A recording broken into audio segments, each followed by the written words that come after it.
Okay, well, thank you so much for coming on a Friday afternoon. I would like to share with you the project that I had redesigned for my 5th semester course in the Spanish language department. And I don't know if you are familiar with it, but at the 5th semester, the Spanish department switched about 7 years ago. We follow a content-based approach for the 5th semester. So each section has a completely different topic. We do have more or less kind of like a backbone that follows through all of the sections in terms of the language that we can work, for example, description, argumentation, I don't do argumentation, but narration, description, etc. So we do, it's still within the language course, but we don't teach, for example, grammar explicitly, unless it's really needed through the essays, etc. So it is really content-driven, and each section is completely different. You're very welcome to go into the directory of the classes and you see the different topics. My topic is Spain in its art. So I'm going to give you a little bit of what we're going to see in this presentation. Is a contextualization of the course, the use of iBook's author, what is it and why use it. So I'll switch to the project, the description of the new project, I showcase the iBook in the iPads. I've got some of the iPads so you can see it, and the assessment and results of the project. So this project, actually, I was awarded I have to read it because it's very long. The Provost Grant for Hybrid Learning Course Redesign and Delivery Initiative. I don't know if you've been familiar with this, and so I was awarded in the fall. I submitted the proposal in the fall of 2014 to implement the project in the spring of 2015. So what you're going to see is the result of this project. And as part of the proposal, one of the aspects that the Provost Office is really looking into is the assessment. It's really important. It's really works. So a little bit of the contextualization of my course. Okay, my course is Spain in its art, and the goal of the course is to raise the linguistic competence to academic level. So that's the goal that we have at this level in the 5th semester, right? Across the different sections. The method that we use is language through content, and the course, particularly mine, follows a parallel study of the history of Spain and the history of Spanish art. So we go from the Middle Ages to the 20th century, and we do it parallel. They have a history textbook and an art history textbook, and we combine those, they go back and forth. And the structure is a flipped class, and I put it in quotes because it's not necessarily that I take myself and this is what they see, but the concept that the classroom becomes more of a workshop space to collaboratively reconstruct the materials that they have read or the videos that they have seen, etc. So for me, the key word is collaborative. It's not a lecture type. So the structures I say, so then why change the final task? The original final task was a regular research paper, an individual research paper that the students would research in whatever topic they felt was interesting, and then I was the only reader and grader of that one. So in a flipped class, we've got reconstruction of the material of the content, a contribution from the students, because hopefully they have assimilated this content and they can contribute something, and collaboration, because this is something that we're doing together, we're reconstructing this material together in class. However, the final task previously did offer reconstruction of the material, a contribution somewhat, but there was no collaboration. It was completely individual, it was one-on-one basically. So this new final task is to create a collaborative iBook. So the students create the iBook. So therefore, I think that we can achieve not only the reconstruction of the material, the contribution, but also the collaboration. So for the creation of the iBook, I chose to use iBook's author. Mainly because, well, I'll show you why. Why use it? So iBook's author is a math program to create electronic books with the capability to incorporate multimedia elements, image galleries, video, audio, etc. Okay? Quizzes, and it can be published through the iTunes Store. Advantages of using iBook's offer: it's free. You can download it for free. It's very user-friendly.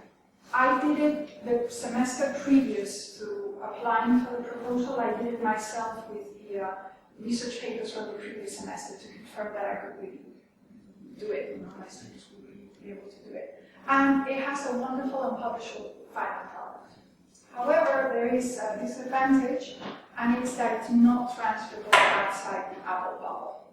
That's it, we'll start with that. But it's free, and we'll see what we can do with it. Okay, so why use it? Well, it is a real publishing tool. It's used professionally too, and it's used to do a real task in the class. Redesigning the final project for me had 3 pillars. One was theoretical, another one was practical, and departmental. The inspiration really came from a film book that I was seeing. There's a history series in the Spanish TV on Isabella, on Queen Isabella, and it's really beautiful. I enjoyed it very much. And they also have a film book that accompanies the series. And I saw it in my iPad, and it was really fantastic. And as soon as I saw it, I was like, this is what my students should be doing. They need to be able to create, to produce something with the content that they're learning. It can't just be passive, okay? So we need to create something.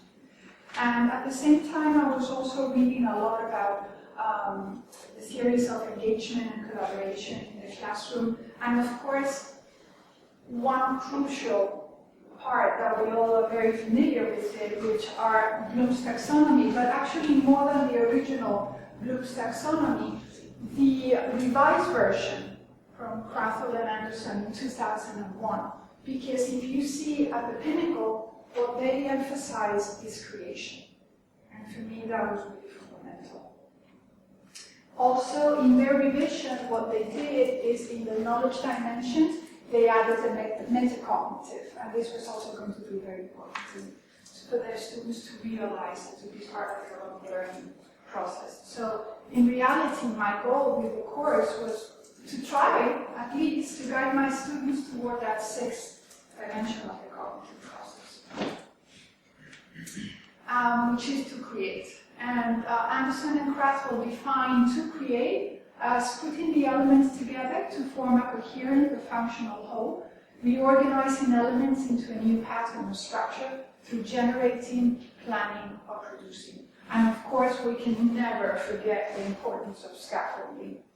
In order to be able to have a final product, we must have crucial and really good established scaffolding. So all of these revisions in pedagogy have now helped us to rethink our teaching practices, our role in the classroom as instructors. What are we as instructors, guiding, what is it that we're doing, and our students' learning goals. So we now aspire, hopefully, to create a class that is student-centered, where active and collaborative learning is taking place, and where students can hone the critical thinking skills to become autonomous learners. This is what we're striving for, right? And also, what I think is very important, Cottrell mentions, the idea of transferring some of the responsibility of this learning process from the teacher to the student. And that is critical. It's a very brief video, and I can explain what it is. These are my, I'm sorry if I didn't open further, but these are my students, and this idea of transferring responsibility to the student. They're working with the iPads, and each couple of students was responsible to presenting one of the works of art to another couple, so they are preparing the presentations right there in class. We all studied the art movement of the time, etc. But also what I really like is you see all of them have the iPads in their hand, and it's a tool that becomes almost transparent and seamless in the class. It's not a big computer, or you've got a piece of paper and you've got the iPad, but the iPad is going to open, one possibilities. And in art in particular, we've got fantastic apps that truly become virtual museums that we can So these are some quotes from Elizabeth Barkley in her book Student Engagement Techniques, which I thought were interesting. I'd like you a moment to read them by yourselves.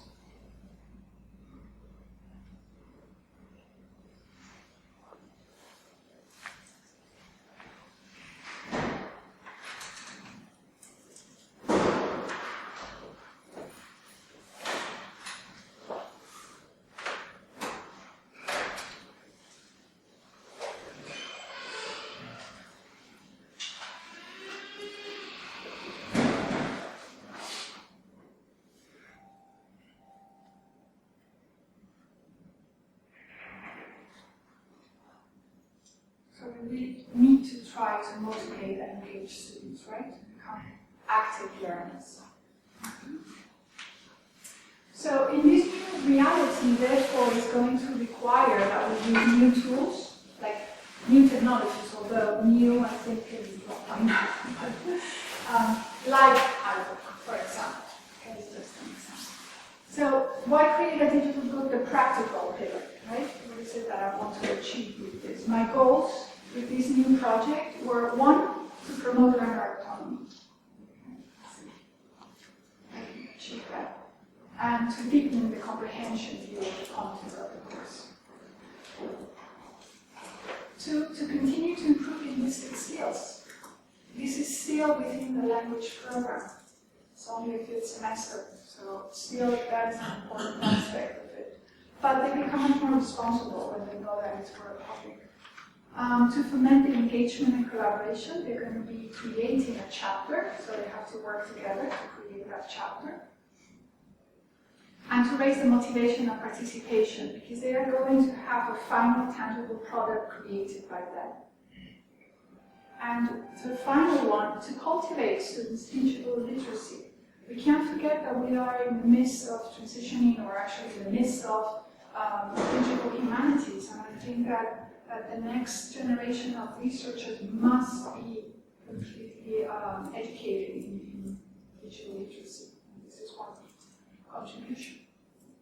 Okay, in terms of the departmental pillar, this project actually, I think, that does combine the methodologies that we use in our department. The first 4 semesters of the language program, we use the task-based approach, and then the content-based from the 5th up, although it's integrated, and we're trying to integrate that even further, to continue with the content-based from the beginning, and we also focus on form.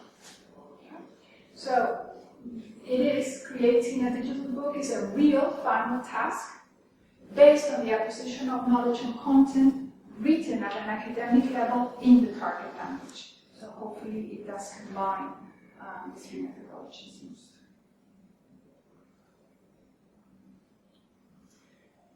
The second goal for my department is to serve as a guide in practice and inspiration for students who would like to publish their research in the new undergraduate journal. So our department has initiated an undergraduate journal, and so we want to motivate students to publish in it. So this is a way for them to start to think about it and to inspire them. So now I'm going to give a brief description of the project itself and the steps that I followed to create the project. So the first step is that I have the students sign contracts. Sign contracts as to several things. One, that they allow me to release the material that they have produced, and for me to be able to use the material in educational purposes, conferences, articles, whatever it is. Two, that I can film them and use their image. I need to, like the video that you saw, I'm able to do it, I ask them permission to do that. And 3, that they must read the links to the copyright and commons law. They need to be aware of all copyright issues, etc. Okay? Because obviously we are using images, and we'll talk about that later. Second is to identify common interests, because we need to define what chapters this book is going to have. And we need to start very early in the semester. And obviously when they come in, they don't necessarily know much about Spanish art or Spanish history. So what I do is that I give them a list of historical timeframes and historical movements that they can quickly do a Google search and see in what time frame or historical or artistic movements will they feel more comfortable doing research. And once they identify that, then we form the chapters. I put a document in, it's a Google document, but I put it in coursework, and so each of them can sign in one particular time frame. I tell them from the beginning, listen, we can't have a one-person chapter, and we can't have 16 or 14 in one, so they are aware of this to be able to distribute themselves more or less through the chapters. And the number of chapters is going to vary on the number of students in the class and their interest. Then we have part of the award that the Provost Initiative conferred on me was the support from what was before CCNTML, which is now CTL, the Center for Teaching and Learning. So I've been working very closely with an educational technologist at CTL, Aurora Rodriguez Collado, and has been an invaluable support. And so she, among many other things, she came to my class and gave them, last semester gave them 2 workshops. One was about digital text. What is it? What is the difference with the digital text? What does it mean? How does the reader perceive digital text versus more traditional text? And the second workshop she did was the actual use of iBook author in their computers. Okay. This semester we've combined both workshops into one. But she has been an incredible support. And then obviously they write the individual sections for the chapters through iBook's author. Actually, they don't have to, it can be Word first. They do evaluation of the individual sections. For me, this is really important. They did a lot of peer review because it's part of the collaboration. And I will show you the assessment that I use. And then I also read. The oral presentation. The oral presentation, actually I changed it during the course of the semester, last semester, because originally I had anticipated for it to be a summative oral presentation at the end, and each group would present a chapter. However, we were a little bit short on time, so what we did is that we accommodated the oral presentations throughout the semester, even if the work was not done. So it actually became a presentation of work in progress, and it actually became a formative oral presentation. And it was actually very interesting because the rest of the class were able to give feedback on the work that they were doing, etc. And so it became actually better. The collaborative preparation of the iBook. So besides their individual sections, they obviously need to prepare their chapter. Each chapter has an introduction that is written collaboratively with the members of that group, that chapter, and is the historical context of the art movement that they are presenting. And also at the end of the chapter, each chapter has a quiz for the readers on the comprehension of the chapter. So the students have to do a quiz for the readers. And then during the final meeting, we all view the iBook together. I download it to the iPads, and so they can view the final product. They read each other's chapters, they comment, we discuss about it, and with also the help of Aurora Rodriguez from CTL, we did a final survey, so that she was able to publish the results, which I will show you. Are we okay with the steps? Yes. So now we're going to see assessment. How did I evaluate the project?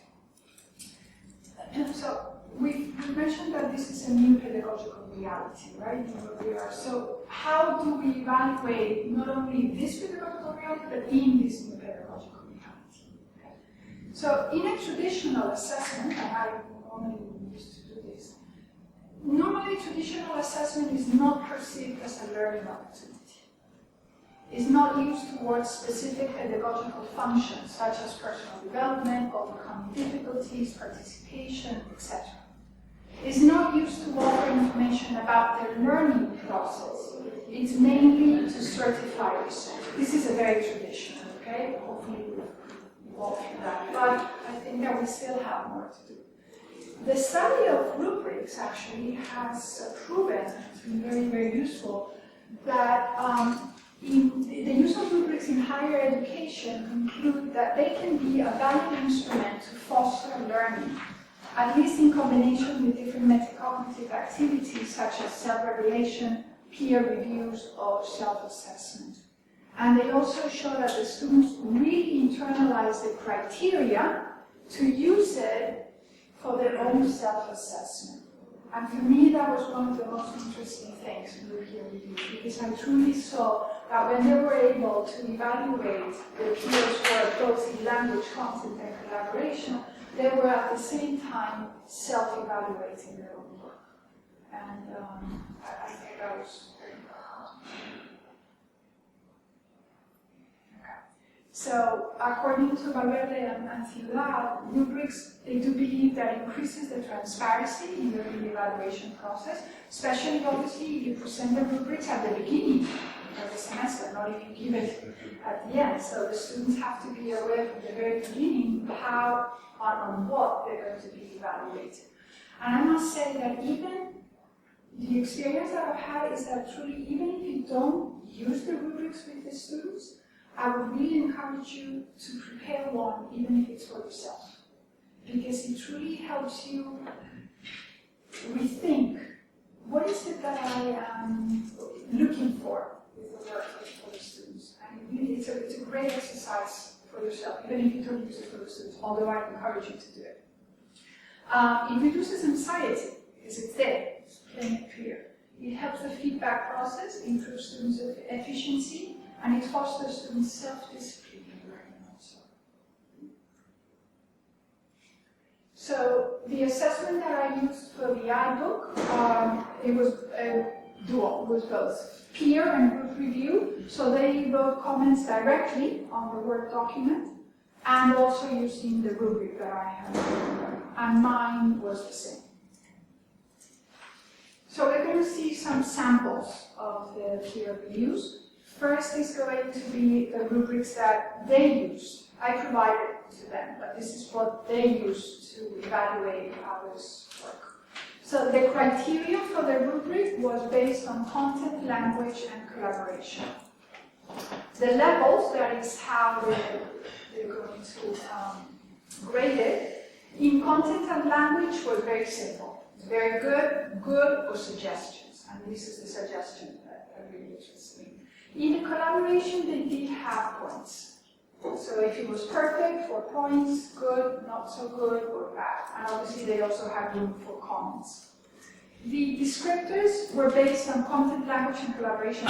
I haven't brought the actual description because it was a little long, but I can give you an idea. For example, the descriptors used for language were based on coherence, cohesion, vocabulary, and grammar, which are the criteria that we use across the board in our department for grading written work.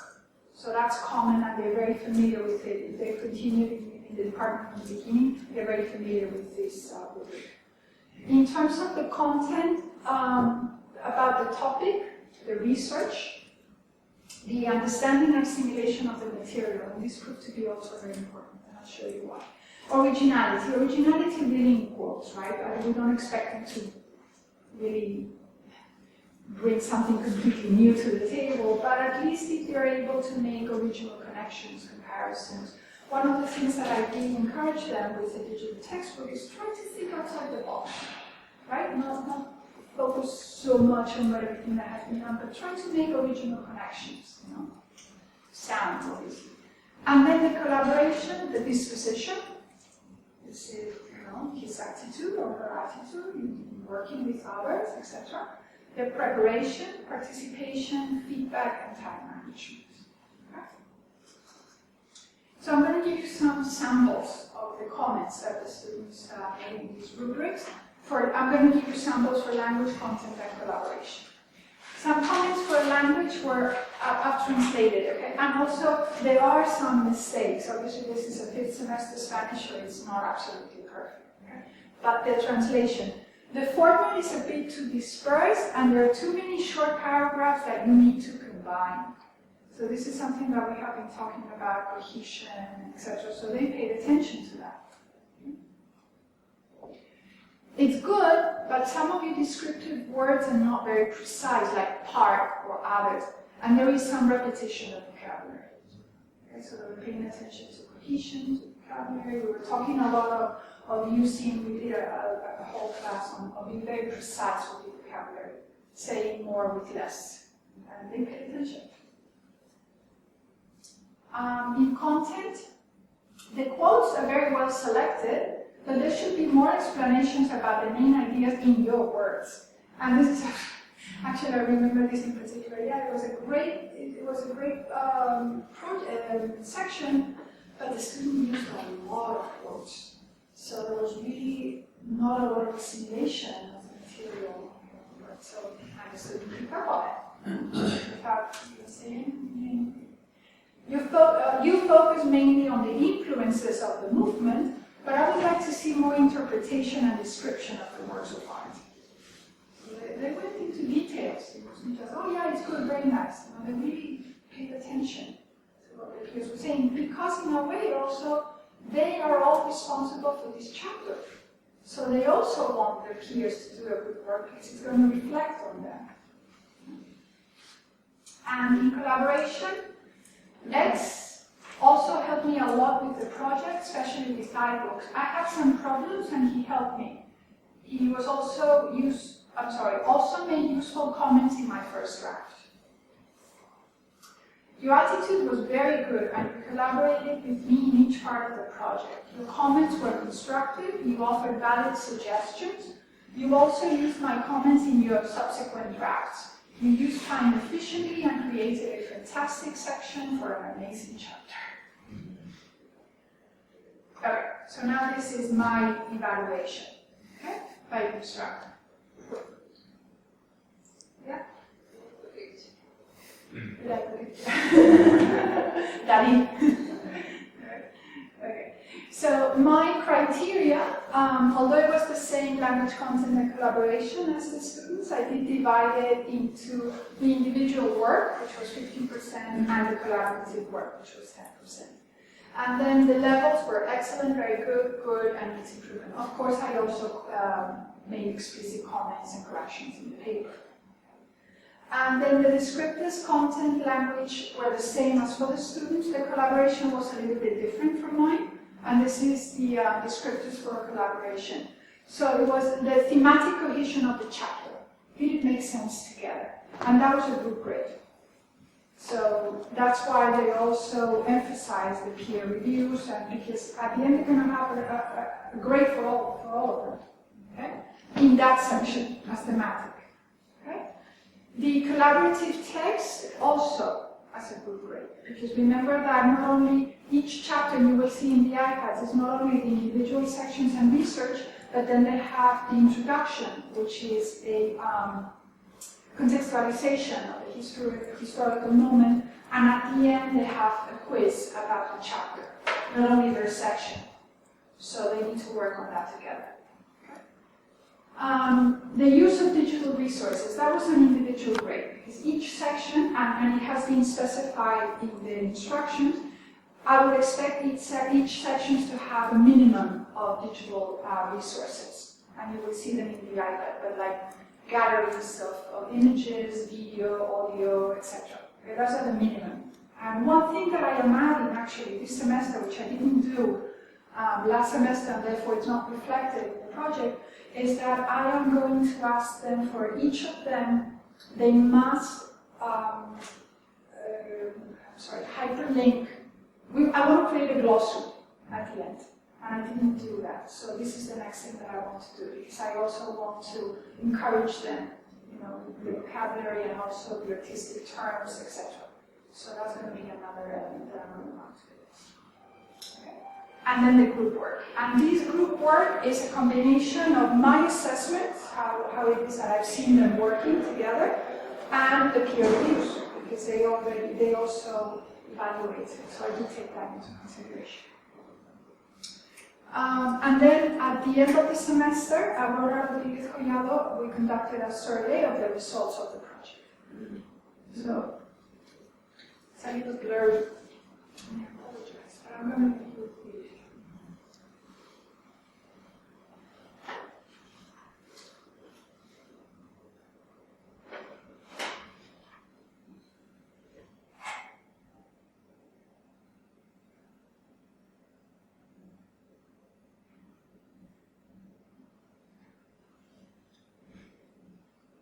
Good. And move on.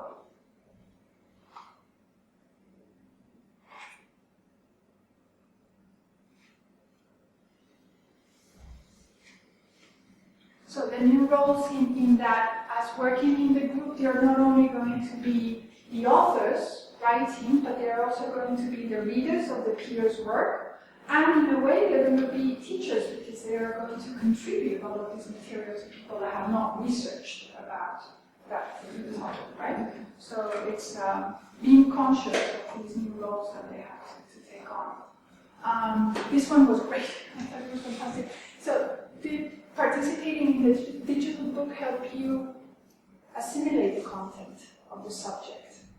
And it was 100%. And the language, the target language, it was 89%. So it was quite high.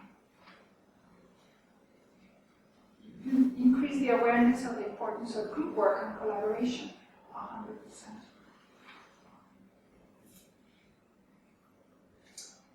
Working as part of the team helped my communication skills, 100%, creativity, and critical thinking skills, not so much, but still 67%.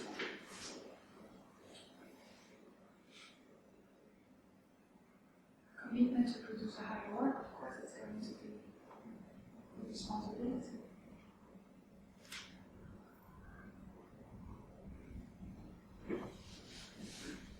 And this one increased my awareness of the importance of this I thought was very funny. It is a public work, and at least there was one person, I think, because it was only 1%. Plagiarism and proper citation, and I didn't think it was important, so that was funny. Really? But the rest was quite high. This also was very interesting, because I think that this was very new for them. For them to have to think of how to structure the content in a way that can be best understood by a public audience. I don't think that is something that they are ever put in the position to have to think about, right?